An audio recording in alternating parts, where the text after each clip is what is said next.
हमें ये समझना चाहिए कि ये लोग वही हैं जिन्हें अंधेरे में रखा है, ये वही लोग हैं जिन्हें धोखा दिया गया है, जिनसे छिपा के 700 करोड़ रुपए दिए गए हैं।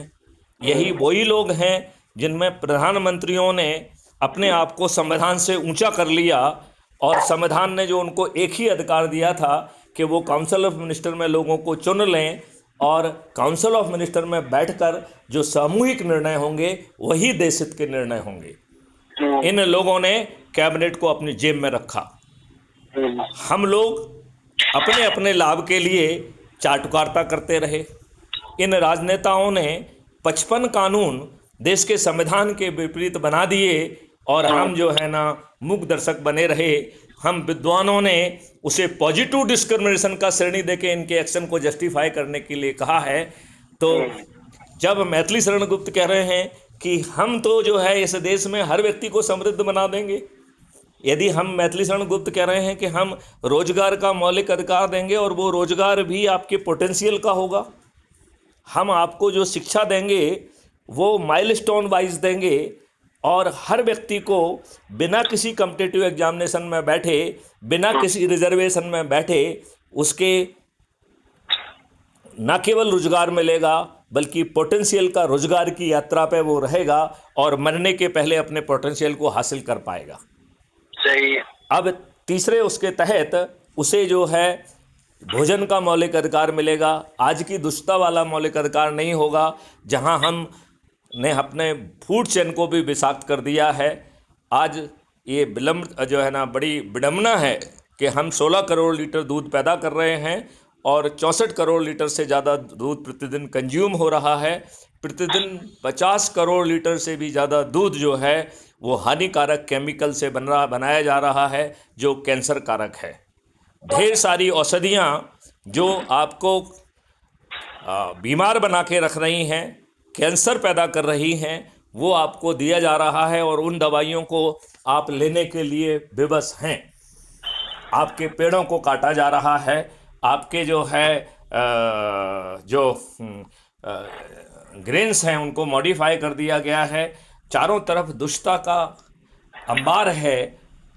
अब इन सब चीज़ों के लिए यदि हम एक अच्छे भारत का संकल्प ले लें, और जब मैथिली शरण गुप्त ये भी कह रहे हैं कि हमें इस बात से कोई लेना देना नहीं है कि आप सज्जन हैं या दुर्जन हैं या अपराधी हैं, किसी पार्टी के आप अंधभक्त हैं, किसी पार्टियों के जो है आप दरी बिछाने में, शामियाना लगाने में, कुर्सियां लगाने में, पोस्टर लगाने में, नारे लगाने में, नारी है तो मोदी है तो संभव है जैसे नारे लगाने में यदि आपको आनंद आता है तो भी मैथिली शरण गुप्त को आप ग्राह्य हैं यदि आप अच्छे भारत का संकल्प ले सकते हैं।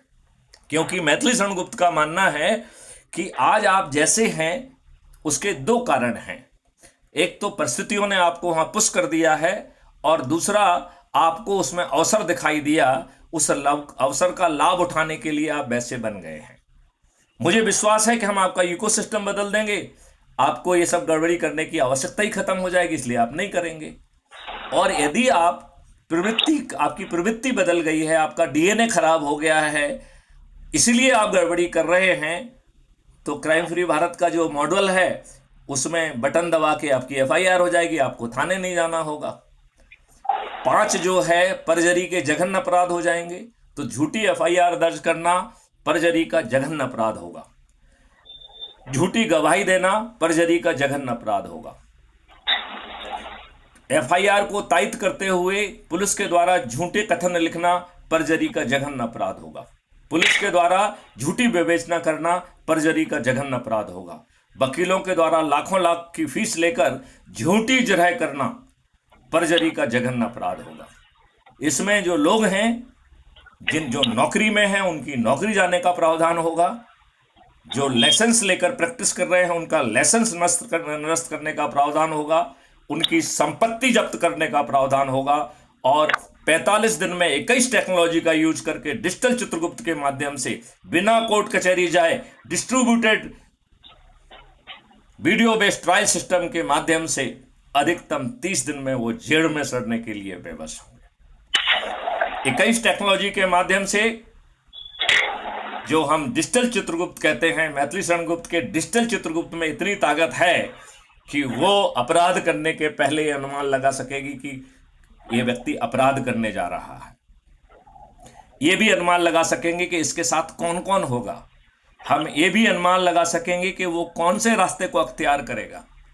हम ये भी अनुमान लगा सकेंगे कि वो किस वाहन से जाने की संभावना है और किस वाहन से आज जा रहा है, उस वाहन में क्या कोई हथियार हैं और क्या उसकी प्रवृत्ति के अनुसार इन हथियारों का दुरुपयोग संभव है।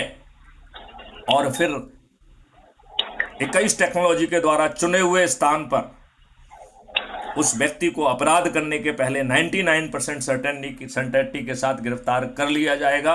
ऐसी व्यवस्था, ऐसा जो है कॉन्सेप्ट नोट 2017 में भारत सरकार के पास विचाराधीन है, जिसे 2019 में भारत सरकार के ही एक घटक जो कि गृह मंत्रालय में है, BPRND, उसमें इसे नेशनल पुलिस मिशन के रूप में मान्यता प्रदान की गई है और 2019 से मैथिली शरण गुप्त ही उसके चीफ नोडल ऑफिसर हैं। लेकिन ये व्यवस्था तो उन्हें नहीं चाहिए ना। मैथिली शरण गुप्त ने तो 30 सितंबर 2020 में एक कानून का ड्राफ्ट भी भेजा है।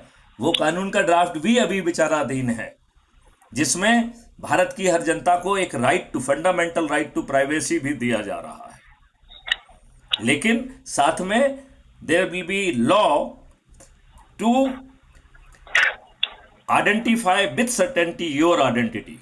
एक सवाल का जवाब दीजिए, आप इतने महत्वपूर्ण कंसेप्ट के नोडल ऑफिसर हैं, तो ये नोडल ऑफिसर तो भारत सरकार ने बनाया ना आपको।